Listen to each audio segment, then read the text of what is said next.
Hi, I'm David Landis, and I'm the creator of Kooky Craftables.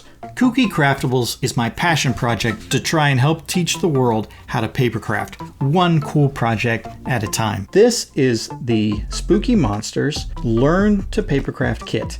There are 10 spooky monsters inside this kit to make, and the sheets look something like this. Each character has a photograph, a story, statistics to tell you their powers, and then the pieces that you need to cut them out with scissors. Kooky Craftables is my way of combining the joy of collecting, like toys and things like that, but give you the chance to participate in the creation of that collectible. So each character has a reason to exist on your desk, and they have a story. For instance, this is the Baron. This is the evil eye, because, you know, it's a lot of fun to give somebody the evil eye. And this is a fun, safe way to do it. This is Kevin. And this is Watchful Frank, who actually watches you from wherever you are in the room. Creepy. So let's get this kit open and see what's inside. In this spooky monster kit, there are 10 construction sheets inside for you to build. And today I'm going to show you how to make Scaredy Cat, because this is a really good example of how to put one together. Now let's talk about paper first. If you're downloading some of the free projects from KookyCraftables.com and printing them at home, I like to use 65-pound uncoated cardstock. You could cut these out with an X-Acto knife, but today I'm going to show you how all these projects can be easily cut out with scissors. So let's go ahead and get started. We're going to cut this sheet into easy to handle chunks. I like to sort of take this side off here so I can keep this. It actually makes a really good bookmark. And each of the sheets, you just roughly cut it out. And if you notice something, this is sort of one of the secrets to cutting things out. The scissors are always pointing away from my body. It's a safety thing, but it's also a really effective way to cut with scissors. When I'm teaching papercraft classes and one of my students has trouble, it's usually because they are cutting and then they are trying to rotate the scissors around the way they want. Now everything's off angle. It's harder to cut when you don't know exactly where those scissor blades are going because you're off angle. But when you always have the scissor blades pointing away from your body in a straight line, you can control where that cut goes. If you want to practice paper cutting, you can get a blank sheet of paper and a pen and then just draw some lines on it, some curvy lines and some angular lines from one end of the piece of paper to the other. And then take your scissors and practice cutting right on that line. You can see the scissor blades, I'm always pointing them in the same direction, and I'm rotating the paper as I make my cuts, not the scissors. See how that works? And this is how you can do curves. Watch this paper turn and those scissors stay right where they are. See that? I'm pulling that piece of paper around to make it nice and easy to cut. Now that we have the rough chunks of our paper craft, now we're going to do our fine-tuned trimming. I'm going to cut right on this edge, and I'm working my way around the piece until your scraps drop away. Now I didn't want to turn the corner and then create some weird looking scrap. You can just go ahead and cut right off the edge. Watch this. I'm going to put the blade right here, right where I want it to cut, and go all the way across until that piece of scrap falls off. Here's a fun little tip. See how we have all this big zigzags? Now we can try and zigzag all around here, but watch this little trick. I can just go cut, cut, cut. Do all these cuts that are in the same direction, and then when I come back the other way, these little pieces are just going to tumble right off. I like to think of it more like maybe carving a sculpture out of rock or something rather than trying to cut holes out of paper. We're taking away the pieces that we don't need one little piece at a time. And we can come at it from either angle. You can go around your piece, you know, counterclockwise like I'm doing, or if you'd like, you can go around clockwise. And if you'll notice what I'm doing just right here, I'm always cutting into corners. Well, not always. If you cut into the corners, it's actually easier. Now this piece has a little scissor cut that's going to go all the way there. See that? See, again, we can chop off chunks. We can cut our way into the corners.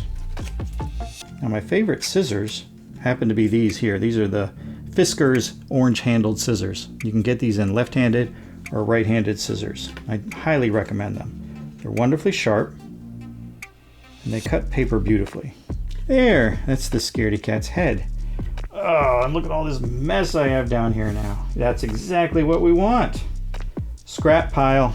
This is a fun one to build. The tail is a neat piece. Oh, just 2 more pieces. We're gonna have the ears. And make sure you have all the pieces of your project. And there goes the scraps. The second part of the PAPERCRAFT project, which is so important, is the folding. And in many ways, the folding is more important than the cutting. What we're going to use is this. This is called a scoring stylus. It's basically just a tool that has a ball on the end. You can use these for lots of different things. You can use these for leather craft and clay. All the pieces of Kooky Craftables have 2 types of lines. There are dotted lines, and then there are dashed lines. These ear pieces have dashed lines on it. Okay, and so what we're going to do is we're going to take our tool along with a ruler, and we're going to lay it down on these 2 types of lines, and we're going to press hard and put a crease in the paper. So watch this. Let me use that smaller end. Put it right there on that dotted line and pull across it. Now you got to search for all the dotted lines on the piece. And actually this is truly where it's the most important part, because paper has grain in it. There's paper grain, and paper grain is what can actually mess you up when you go to fold things. Because if the grain, the inherent grain inside that paper is not quite where you want it to be, that fold will go wildly different direction. Then what you need to do with all the papercraft in the Kooky Craftables kit is go ahead and make a hard crease on all of those score lines that you just made. Now, so you're sort of pre-folding your papercraft now, which will make it very easy to glue, because you don't want to add glue to these pieces and then try and fold it on those scores. You want all these scores to be nicely, sharply folded and angular. Okay, so there's the scaredy cat's head. Now let's go ahead and score and fold the body. Make sure your work surface is good for this type of thing. You don't want to be working on your fine dining room table and using a scoring tool. I like to use just sort of cutting mat like this that you can get at any craft supply store. It helps protect your table surface, and it's great for adding a little bit of grip to your pieces as you're trying to score and fold things. Okay, now the body has these 4 folds. Okay, and then the last folds are actually these ears. All right, there's one. Now these, if you recall, these were a different type of dotted line. These are actually dashed lines instead of dotted lines. And so these are going to fold a different way. So what's the difference? If we have a dotted line, put our score on that dotted line, and it's going to be a mountain fold, which folds like this. So the artwork is on top, so it folds like a mountain, okay? If you find a dashed line on a Kooky Craftables piece, it's a valley fold.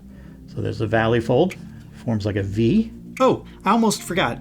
If you don't have a scoring stylus around, a lot of people don't, you probably do have some scissors around the house and you have a ruler. And if you want to get crafting right away, you don't have to have this fancy scoring stylus. You can just use the rounded edge of a paper clip.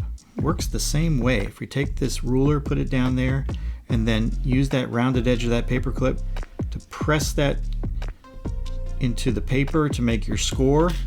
Look at that. It does the exact same thing. And you can fold that paper exactly the way you want to. Cool. Okay, now we're almost done actually. We're moving to the gluing, and I love to use Elmer's washable school glue with disappearing purple ink. You can use lots of different types of glue, but I don't like to use liquid glues with my paper craft because the liquid glue sometimes makes the paper so wet that it starts to warp and bend. I'm going to take one of my scraps of paper and use it to help me glue things so I don't get glue on my cutting board or my work surface or anything. Now, there are two types of glue zones on a Kooky Craftables paper craft. Okay, there is the glue zone that has wavy lines. All right, and then there's the glue zone that has sort of this cross hatch pattern on it. So what's the difference? The wavy lines are for glue areas where the piece is going to glue to itself. This is glue zone number 1. So this is actually going to be the first glue zone we're going to do. Something is going to glue to this from itself. So this piece actually is just going to wrap around and glue on top of itself to form a piece. And then this kind of glue zone with the crosshatch pattern means that two different pieces are going to be glued together. So actually the head is going to be glued to the body on this glue zone. Let's go ahead and put this one together.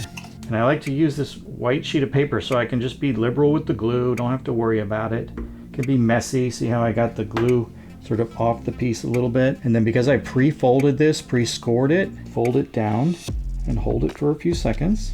And that piece is ready to go. Glue zone number 2 and glue zone number 3. And what you can sort of do is you can sort of like plan it out. You can say, oh, I see. That's going to go like that. And that's going to glue like that. Easy enough. Add our glue to glue zone number 2 and add our glue to glue zone number 3. Form the shape. And there's the head. Now we're looking for glue zone number 4, and as you recall, it was this crosshatch pattern on the back of the body. Take our glue and add it to glue zone number 4. Then we'll take the head, and we know that this is going to be going, this is the front of the body, so this is going to be glued back here on the back. And then the cat is starting to come to life. Hello, scaredy cat. There is a third kind of glue zone, the clue zone glue zone. Clue zone are these little areas that look like little clues. Like, wait a minute, there's probably something that gets attached to that. I know what goes on those. Ears. This is a dashed line instead of a dotted line. This is a valley fold. So we're going to fold that into a valley shape. This is going to glue here, and the other ear is going to glue over there. Rather than trying to put my glue on these little zones, I find it easier to put the glue on the piece you're going to apply here. So let's go ahead and put it on the back side of this ear on this crescent shape. See how that goes? And we're going to stick it down. Perfect. The only thing left is the tail. The tail starts on its back, moves around the front, and curls up. So how can we make it do that? Let's explore. If we were to glue that there, then bring the tail around. That's exactly right. That's exactly how we would do it.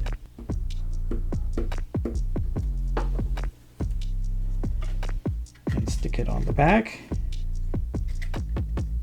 Just add some glue there. Wrap that tail around. Done. Fantastic. What I'm hoping is that once you build all 10 of these characters, that you will be inspired to try and invent your own characters, invent your own paper craft. Grab a piece of paper, draw some things out, cut it out, stick things together, see what it looks like when it's put together. I love it. So go to KookyCraftables.com, download some free projects, and be sure to grab the Kooky Craftables Spooky Monsters kit. More kits on the way. And while you can, grab Desktop Gremlins Volume 1. I only have 4 cases of this book left, and when they're gone, they're gone. My second book, Paper Cuttables, was published by Scholastic. That's sold out. And if you didn't get it, I'm sorry. But thank you so much for supporting my work.